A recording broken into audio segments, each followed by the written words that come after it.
Assalamualaikum warahmatullahi wabarakatuh. Perkenalkan, nama saya Elisnar Hadijah dari Prodi Studi Agama-Agama semester 1, Fakultas Ushuluddin Adab dan Dakwah, mata kuliah pengantar studi agama, dengan judul materi Sejarah Agama Kristen. Dosen pengampu mata kuliah yaitu Dr. Samsul Hidayat, MA. Langsung saja saya akan mempresentasikan materi mengenai sejarah agama Kristen. Sejarah agama Kristen. Agama Kristen ini bermula dari pengajaran Yesus Kristus sebagai tokoh utama dalam agama ini. Yesus lahir di kota Bethlehem yang terletak di Palestina sekitar tahun 4-8 sebelum Masehi. Yaitu pada masa kekuasaan Raja Herodes.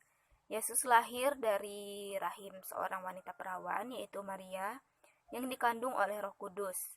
Sejak usia 30 tahun, selama 3 tahun Yesus berkhutbah dan berbuat mukjizat pada banyak orang bersama ke-12 pengikutnya.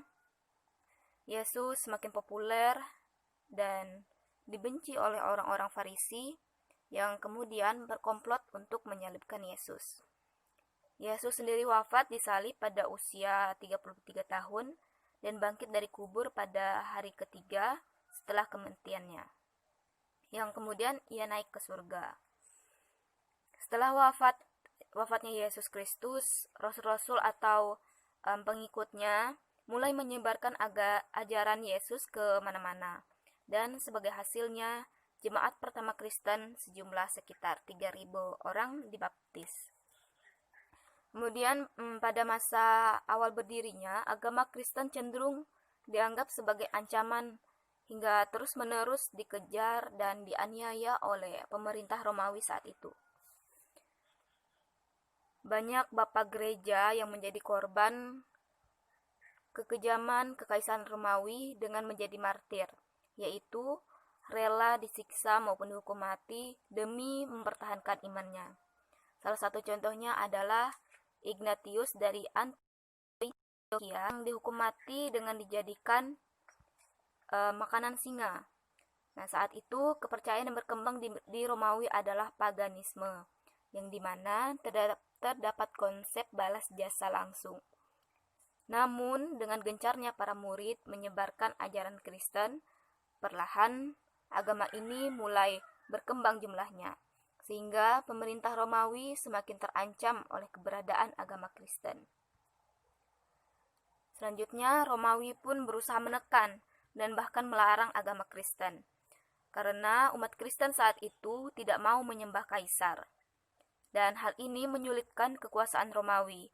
Selain itu, paganisme dan ramalan-ramalan yang sejak zaman Republik sudah dipakai sebagai alat-alat propaganda dan pembenaran segala tingkah laku penguasa atau alasan kegagalan penguasa sudah tidak efektif lagi dengan keberadaan agama Kristen. Maka, di masa-masa ini banyak umat Kristen yang dibunuh sebagai usaha pemerintah Romawi untuk menumpas agama Kristen ini. Penyebar utama agama Kristen pada masa itu adalah Rasul Paulus yang paling gencar menyebarkan agama Kristen ke berbagai pelosok dunia. Pada masa inilah datang masa kegelapan, mulai dari Kaisar Commodus hingga Kaisar Diocletian. Pada masa ini semua orang-orang masa itu kehilangan kepercayaan terhadap konsep balas jasa langsung yang dianut di paganisme, sehingga agama Kristen semakin diminati hingga akhirnya pada tahun 313 Kaisar Konstantinus melegalkan agama Kristen dan bahkan minta untuk dipermandikan. Dan 80 tahun setelahnya Kaisar Theodosius melarang segala bentuk paganisme dan menetapkan agama Kristen sebagai agama negara. Selanjutnya yaitu Nabi agama Kristen. Nabi-nabi Israel banyak dikemukakan di kitab suci agama Kristen, baik itu Perjanjian Lama maupun Perjanjian Baru. Nabi-nabi paling awal adalah yang menulis kitab nubuat secara khusus pada abad 9 sebelum Masehi. Kitab nubuat ini yaitu sejenis prediksi terhadap suatu kejadian berdasarkan pada tindakan dan perkataan seorang nabi. Jauh sebelum nabi-nabi tersebut telah ada Nabi Musa, Samuel, Nathan, Elisa, dan masih banyak lagi. Isa atau Yesus yang dipandang sebagai hamba Allah, Nabi dan Rasul. Tuhan mengajarinya Taurat, memberinya Injil, dan membantunya dengan Roh Kudus. Yesus adalah kata atau kalimat dari Tuhan yang dihormati di dunia dan di akhirat. Kemudian ada kitab suci agama Kristen. Nah, kitab suci agama Kristen ini disebut dengan Injil.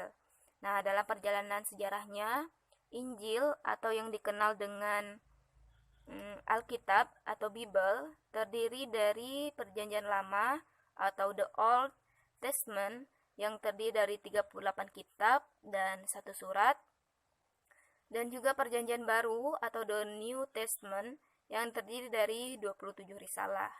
Nah, Perjanjian Lama ini menceritakan kisah para tokoh dan nabi jauh sebelum Yesus Kristus dilahirkan.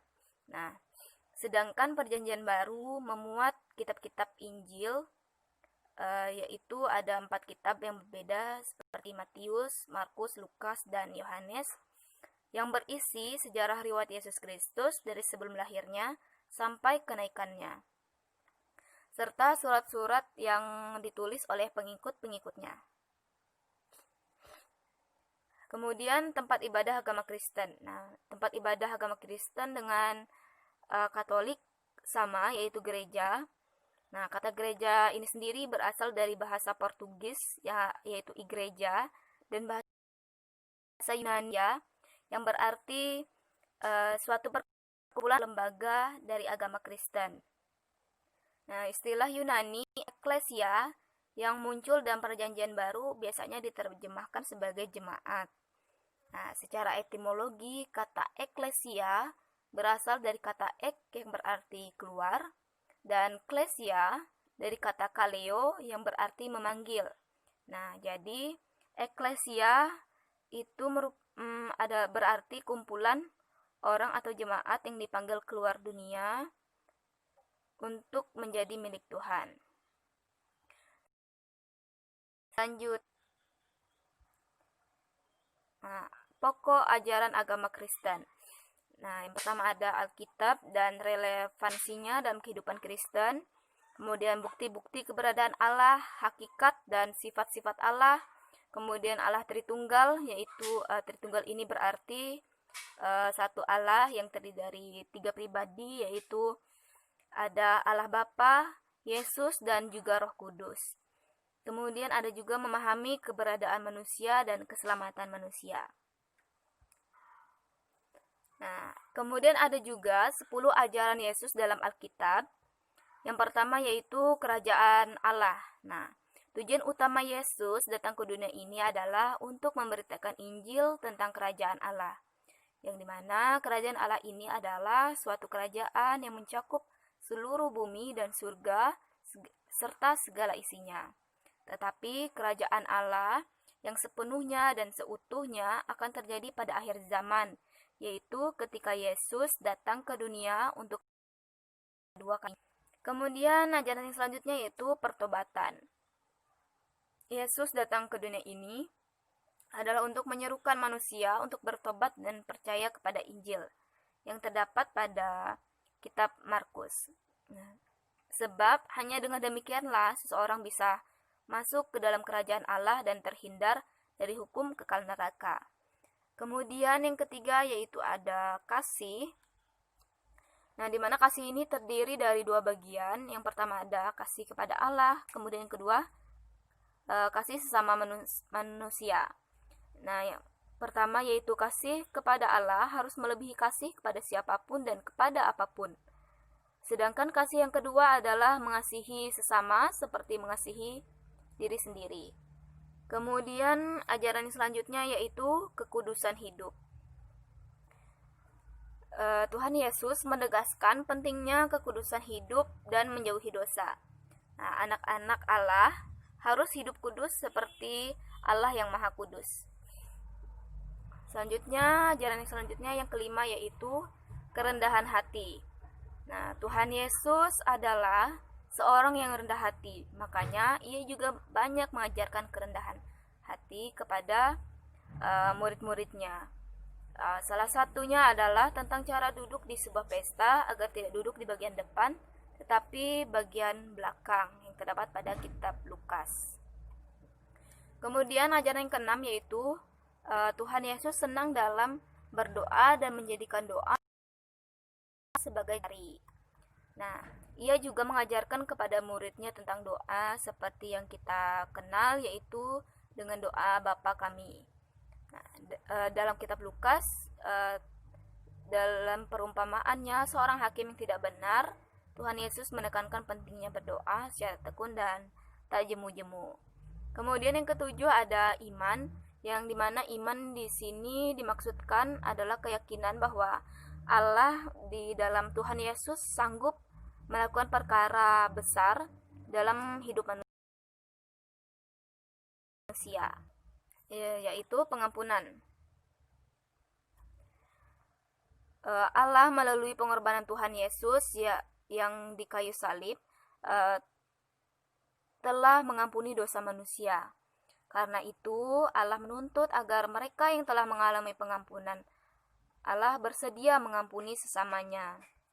Kemudian, ajaran Yesus yang 9 yaitu pemberitaan. Selama pelayanan Tuhan Yesus di bumi, ajaran tentang pemberitaan Injil termasuk perintah untuk memberitakan Injil baru jelas pada akhir pelayanannya di dunia. Nah, hal tersebut bisa kita lihat dalam perintahnya untuk memberitakan Injil yang kita kenal sebagai amanat agung sesaat sebelum ia naik ke surga. Nah, di mana amanat agung ini banyak dicatat dalam keempat kitab Injil, yaitu Matius, Markus, Lukas, dan Yohanes, dan juga kitab para Rasul. Kemudian ajaran Yesus selanjutnya yaitu akhir zaman.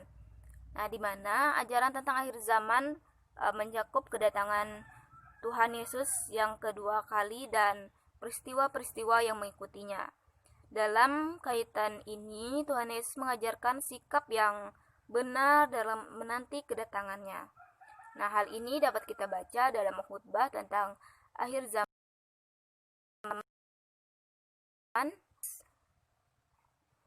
Nah, saya rasa cukup sekian presentasi dari materi mengenai sejarah agama Kristen.